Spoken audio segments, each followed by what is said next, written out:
അസ്സലാമു അലൈക്കും വറഹ്മത്തുള്ളാഹി. പ്രിയമുള്ളവരെ, ഇന്നലെ രാത്രി മുതൽ നാട്ടിൽ വിത്തറിൽ ഖുനൂത്ത് ആരംഭിച്ചു കഴിഞ്ഞു. ഖുനൂത്ത് എന്ന് പറയുന്നത് വളരെയധികം ശ്രേഷ്ഠമായ ഒരു പ്രാർത്ഥനയാണ്.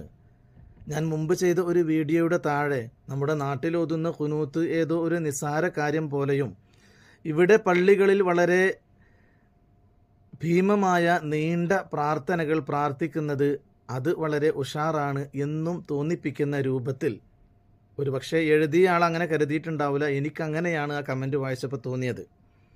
അപ്പോൾ ആ രൂപത്തിലുള്ള പല കമൻറ്റുകളും വരുന്നത് കണ്ടപ്പോൾ എന്താണ് ഖുനൂത്ത് എന്നും അതിൻ്റെ അർത്ഥം എന്താണെന്നും ഒന്ന് പരിചയപ്പെടുത്തേണ്ടത് അത്യാവശ്യമാണ് എന്ന് തോന്നി.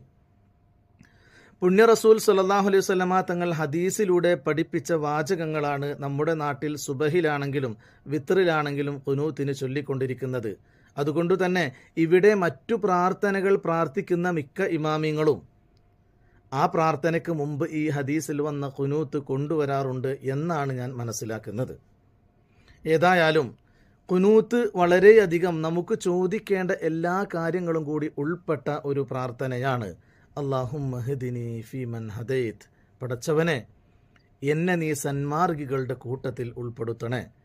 ഇഹ്ദിന സുറാത്തൽ മുസ്തഖീമ എന്ന് നമ്മൾ ഫാത്തിഹയിൽ ദുആ ചെയ്യാറില്ലേ? അല്ലാഹുവെ സന്മാർഗത്തിലാക്കണേന്ന് അതിൻ്റെ മറ്റൊരു രൂപം. സന്മാർഗികളുടെ കൂട്ടത്തിൽ ഉൾപ്പെടുത്തണേ. വആഫിനി ഫീമൻ ആഫൈത്, പടച്ചവനെ എനിക്ക് ആരോഗ്യം നൽകണേ, ശാരീരിക മാനസിക ആരോഗ്യം. ആരോഗ്യമില്ലെങ്കിൽ പിന്നെ നമ്മയൊക്കെ ഒന്നിനു കൊള്ളാം.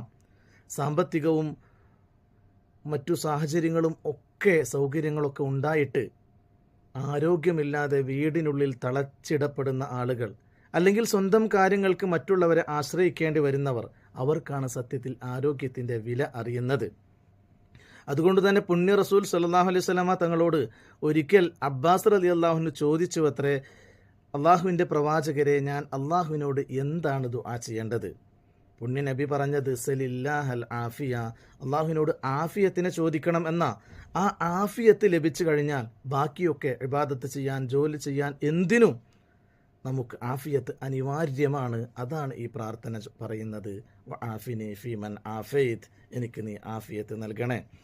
വതവല്ലനി ഫീമൻ തവല്ലൈത്, പടച്ചവനെ എൻ്റെ കാര്യങ്ങളൊക്കെ നീ ഏറ്റെടുക്കണം. നീ കാര്യങ്ങൾ ഏറ്റെടുത്ത സജ്ജനങ്ങളോടൊപ്പം. ഈ കലുഷിതമായ അന്തരീക്ഷത്തിൽ അതിലപ്പുറം നമുക്ക് എന്ത് പ്രാർത്ഥനയാണ് പറയാൻ കഴിയുക? എൻ്റെ കാര്യങ്ങളൊക്കെ നീ ഏറ്റെടുക്കണം പടച്ചോനെ. അള്ളാഹു ഏറ്റെടുത്താൽ പിന്നെ എന്തു ഭയമാണ് നമുക്ക്. വബാരിക് ലീ ഫീമാ അഅതൈത്, അള്ളാഹുവേ എനിക്ക് നൽകിയ എല്ലാ